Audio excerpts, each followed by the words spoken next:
BRS MLC के कविता ने कहा है कि रियासत में गुलाबी परचम का दौर आ रहा है और उसमें कोई शक नहीं है। उन्होंने आज निजामाबाद में जलसे-आम से खिताब करते हुए दावा किया कि आइंदा बल्दियाती इंतखाबात में गुलाबी परचम ही लहराएगा। कविता ने कांग्रेस और बीजेपी को ललकारा और कहा कि तेलंगाना और तेलंगाना के अवाम के मफादात पर किसी किस्म का समझौता नहीं किया जाएगा। बीआरएस की तारीख जिद्दोजहद से भरी पड़ी है। झूठे मुकदमात हों या जेल की सलाखें, बीआरएस के कायदीन हरगिज़ डरने और घबराने वाले नहीं हैं। वहीं कविता ने कांग्रेस हुकूमत पर तनकीद की कि वो 6 जमानतों को नाफिज करने में नाकाम रही है। उन्होंने सवाल किया कि डिग्री याफ्ता लड़कियों में स्कूटी की तकसीम का क्या हुआ। उन्होंने कहा कि हुकूमत इंदिरमा के मकानात और किसानों के बीमा के बारे में बात नहीं कर रही है। एमएलसी कविता ने निजामाबाद के अवाम को बीआरएस की ताकत करार दिया और कहा कि तेलंगाना के अवाम अपनी तहजीब व सखाफत और हुकूक के तहफ़्फ़ुज़ के लिए आगे आएँ। उन्होंने यकीन दिलाया कि हालात कैसे भी हो, बीआरएस पार्टी अपने मकसद से हरगिज़ पीछे नहीं हटेगी। रियासत को तरक्की की राह पर बहर सूरत गामजन किया जाएगा। इस मौके पर MP KR सुरेश रेड्डी, रुकने असेंबली प्रशांत रेड्डी, साबिक अराकीन असेंबली जीवन रेड्डी, बाजी रेड्डी गोवर्धन, गणेश गुप्ता के अलावा आयशा आमिर और दीगर बीआरएस कारकुनान की कसीर तादाद मौजूद थी। దేశంలో జరుగుతున్న పరిస్థితులు మీకు తెలుసు। కేసీఆర్ గారిని ఎదుర్కొనే దమ్ము లేక ధైర్యం లేక కేసీఆర్ గారి బిడ్డలైనటువంటి నా మీద రామన్న మీద కేసులు పెట్టే ప్రయత్నం చేస్తూ ఉన్నారు। మాది భయపడే బ్లడ్ కాదు, భయపెట్టే బ్లడ్। అసలు ఎట్టి పరిస్థితిలో భయపడేదే లేదు। మేము తప్పు చేయలేదు కాబట్టి నా మీదైనా రామన్న మీదైనా కావాలంటే ఇంకెవరి మీద కేసు పెట్టుకున్నా బీఆర్ఎస్ నాయకులం నిప్పు కనికల్లాగా బయటకు వస్తామని చెప్పి ఈ సందర్భంగా తెలియజేస్తా ఉన్నా। ఎందుకైతేనే కేసులు ఇవ్వాలా?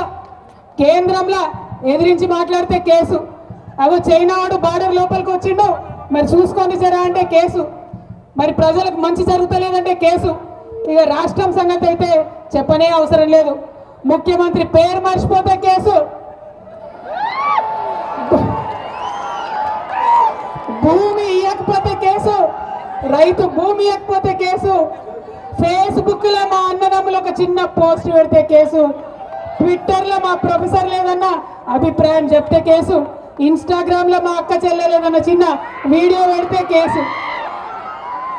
అంటే ఇంత భయం ఎందుకు? నిజాన్ని ఫేస్ చేయలేరా?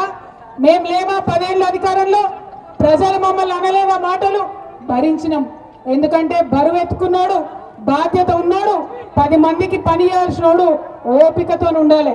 ప్రజలకు కష్టాలు వస్తాయి, వాళ్ళకి ఇబ్బంది అవుతుంది। ఇబ్బంది అయితే నువ్వు పరిష్కారం చేస్తావనే నీకు నాయకత్వం ఇస్తారు, ఉట్టిగానే ఇయ్యరు, టైంపాస్కి ఇయ్యరు।